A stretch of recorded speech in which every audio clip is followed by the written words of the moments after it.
Hi, my name's Nick Tortorelli. I'm the broker at NT Real Estate on the Monterey Bay Peninsula. And today I wanted to talk just about the escrow process. This might be helpful for buyers or sellers, and it might be helpful for agents to hear how I explain the purchase process to a new buyer. So what I'm going to tell them is essentially we're talking about making an offer, and let's talk about the process. So first, we have your pre-approval. If we don't have your pre-approval, we're going to need to get you pre-approved. That's step one. Step two is we create the offer and with the terms that you want. Now, what are the important terms? It's not just price. It's a many-page offer. I don't know what 14, 17 pages, what the new revised contract is, but the price is only on one of those, the first page. So the other terms are very important as well, as far as contingencies, and then who pays what closing costs and what fees. The commission definitely is a major one. So after we have your pre-approval, we're going to write your offer. We're going to go over the contingencies. The main ones are inspection, appraisal, and your financing contingency. Now, until those contingencies are removed, and I always recommend having contingencies in place. I know in a highly competitive market, some agents are going to recommend to the buyers that they remove all of those contingencies, or at least shorten them up to make their offer competitive.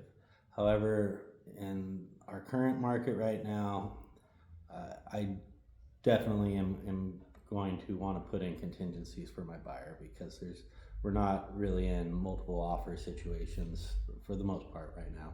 Unless that house is really priced below market value, then you're going to have a lot of competition, of course. So after we discuss your contingency length, and I want to explain to buyers that until we physically remove those contingencies, even if we hit that day 17, those contingencies continue to be in place until we deliver a contingency removal, and that's signed by the buyer.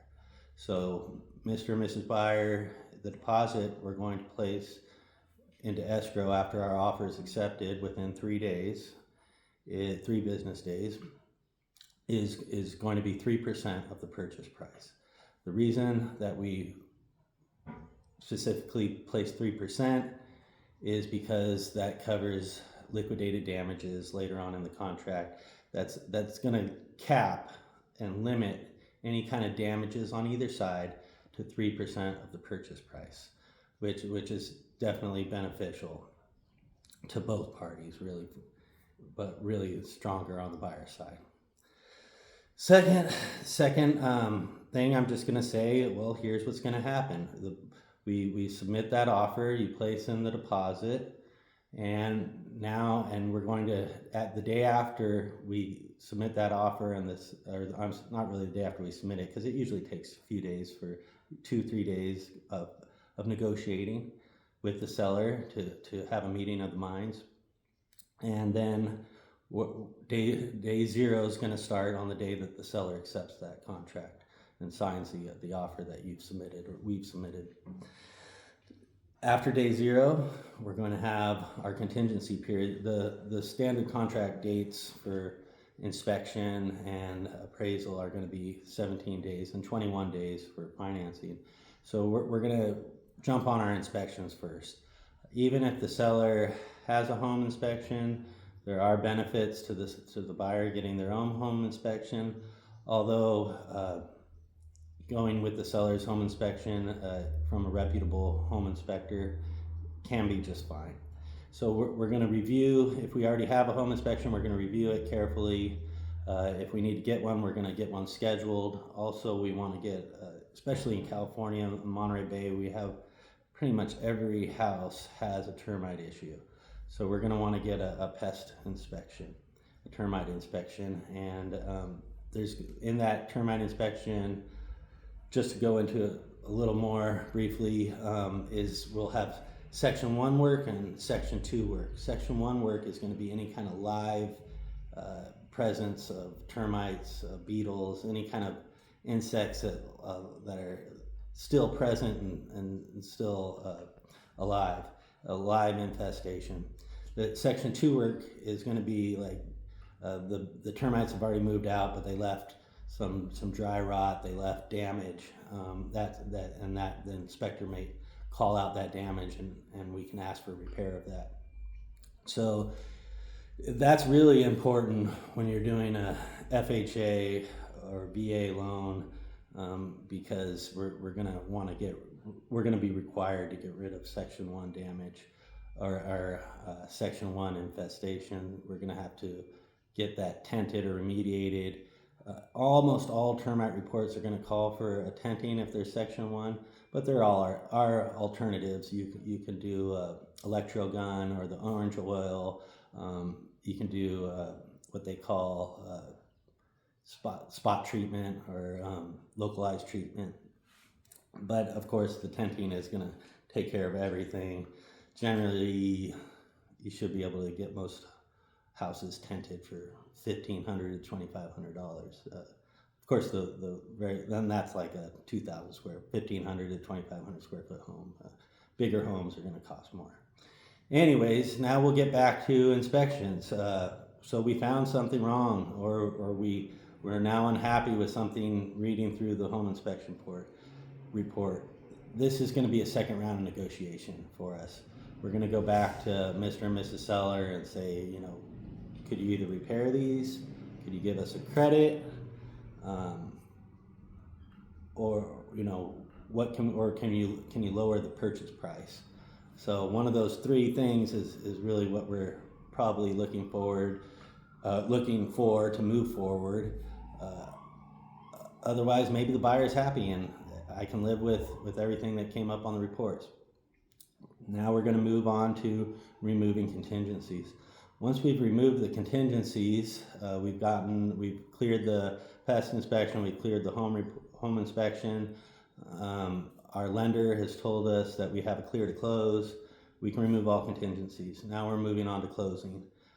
So at this point, the buyer is going to get a bank check or wire into the escrow. The remainder, the balance of the funds they need to close.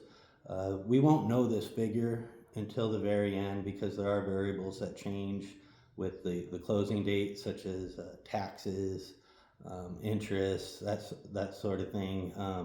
So we'll get all those final figures for the seller and the buyer probably about a week before close of escrow, and then we're going to schedule the signing for both the buyers and the sellers.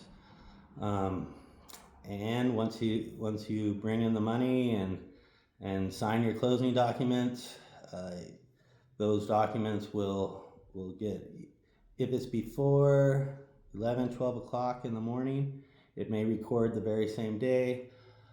Otherwise, it probably records the next day. In some cases, you'll sign and the lender will table fund, where they fund the same day you sign.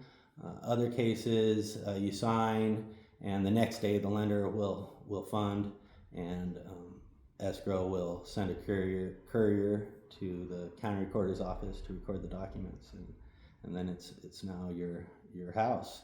The transaction is closed. Thanks so much. I hope that brief explanation helped a few new agents. What else do I hear from new agents? I do hear a little bit of confusion about who picks the escrow company, who the escrow company should be, what an escrow company is. Escrow company in our market and in California is the title company. So generally, the buyer can decide. It's a negotiable term, but generally the buyer can decide. A lot of times the seller's agent's already opened one and opened an escrow and ordered a preliminary title report. So the title company is the escrow company. It can be chosen by the buyer, or it can be negotiated between the buyers and the sellers where they're going to have that. transaction occur. But essentially, they're the independent third party that's going to hold the deposit and follow that contract. So they won't close until that contract is fulfilled. All the actions have been fulfilled. Now, there are cases where something can come up in the end, somebody's unhappy. Don't take for granted that the escrow company is going to know not to close. You should be in communication with your escrow officer, definitely as a listing agent, absolutely as a buyer's agent, and you need to keep that escrow officer apprised of things going on in the escrow. If you want to close early, if you want to close late, you've got to touch base with them on the timeline. If something's come up in the very end, they may schedule your client to sign, and without you knowing, your client may go in and sign closing docs. Now, that's why I tell my escrow officers, I want to be there. Please let me know if you schedule a signing. I want to be in the loop. I want to be copied on all communications. I want to know if somebody's going in to sign, because I'd like to be there. And I know a lot of agents may not attend their closings, but I think it's your finish line. So it's a nice opportunity for you to congratulate your seller or your buyer. And also if there's any last minute questions that come up at signing, which there quite often are, it's nice to be there, and it's nice to be there to support your client. Because look, as a real estate agent, you want to make sure that client closes that transaction feeling really great about the job you did for them, feeling like you were there for them the whole time, because your livelihood is going to depend on referrals, and how you close that transaction, the taste left in that client's mouth at the end is really important. So I would recommend being at your closings. Hope that helps. Nick Tortorelli from NT Real Estate. Please feel free to send me a message if I can answer any other questions or clarify anything that I may have touched today. Have a nice day.